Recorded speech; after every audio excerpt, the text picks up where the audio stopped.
Welcome time travelers, and welcome new time travelers.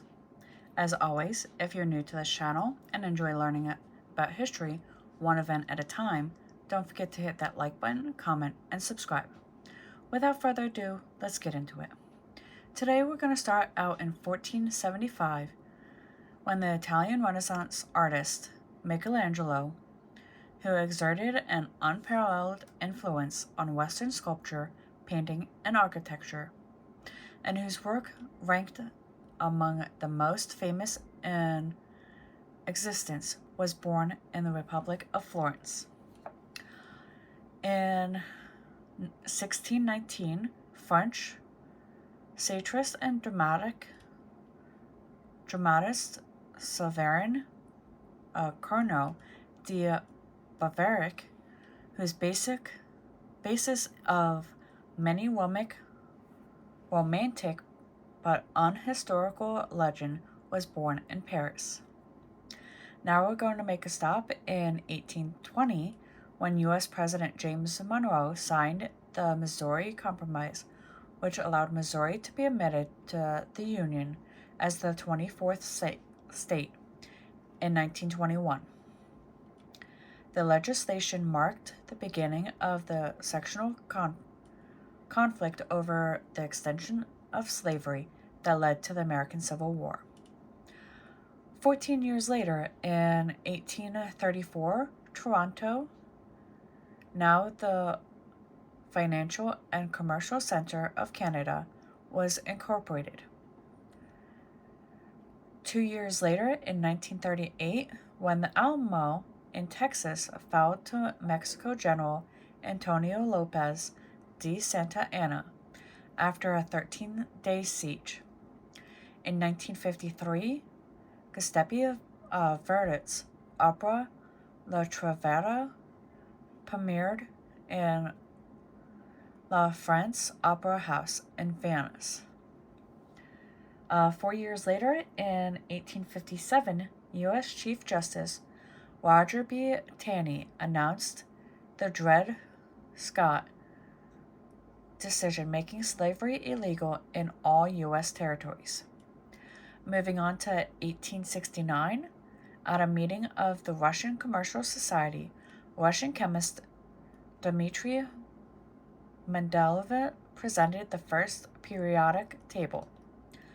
30 years later, in 1899, the German company Bayer trademarked the name aspirin for its drug made from acetylatic acid. I'm not sure if I pronounced that correctly.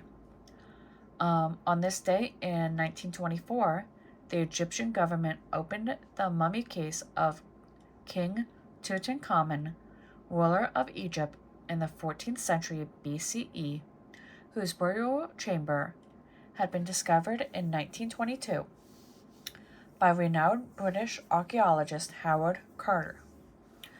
We're now going to make a stop in 1927 when Latin American author Gabriel Garcia Marquez was born in Arauca, Colombia. Moving 30 years down the timeline to 1957, when Guyana became an independent nation led by Prime Minister Kwame Nkrumah. The following year, in 1958, the U.S. government rejected Soviet proposals for a limited conference of foreign ministries to prepare for a summit conference of government leaders. In 1964, American boxer Cassius Clay took the name Muhammad Ali, which was given to him by his spiritual mentor, Elijah Muhammad, leader of the Nation of Islam. In 1981, brought us journalist Walter Cronkite, who's known as the most trusted man in America, signed off for the last time signed off as the longtime anchor of CBS Evening News. Now, when they say that they signed off, it's the last time that they will appear on air. On this day in 1985, the government of South Korean President Chun Doo-hwan, noting that new political climate born of the harmonizing blend of freedom and order has settled over the nation, announced that political bans still affecting 14 politicians were being removed. Kim Dae-jung and Kim Young-sam, both internationally known descendants, among the last group to be pardoned. In November of 1980, after Chum seized power, a total of 567 politicians had been blacklisted. Throughout Kim Dae-jung was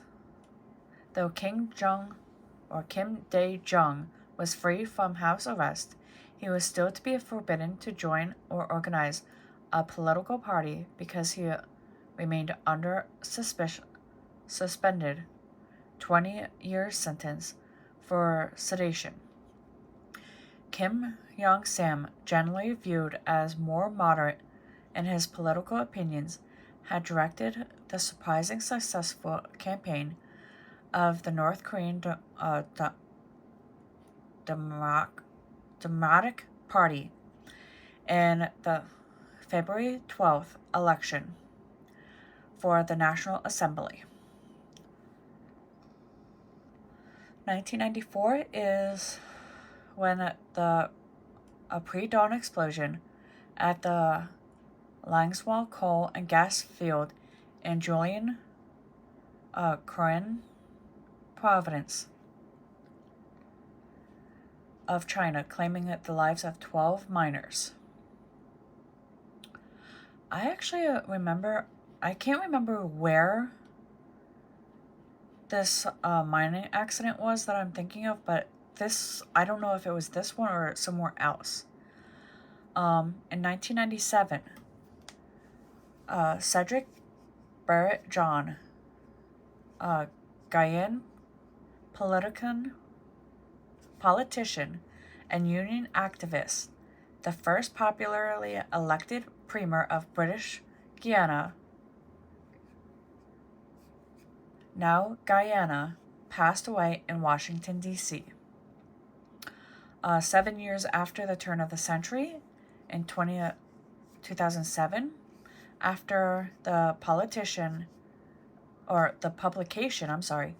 in the Guardian newspaper of the report on developments and the scandal over accusations that seats in the House of Lords were sold for campaign contributions, the British High Court lifted the ban imposed on March 2nd that prevented the BBC from reporting on the matter.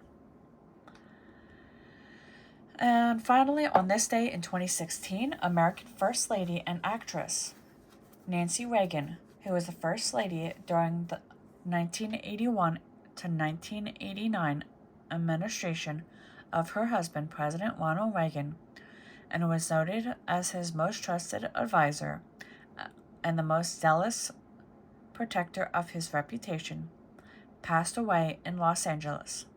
And with this, we return to 2024 and our current history. Let's see what this year has in store for us. Until next time.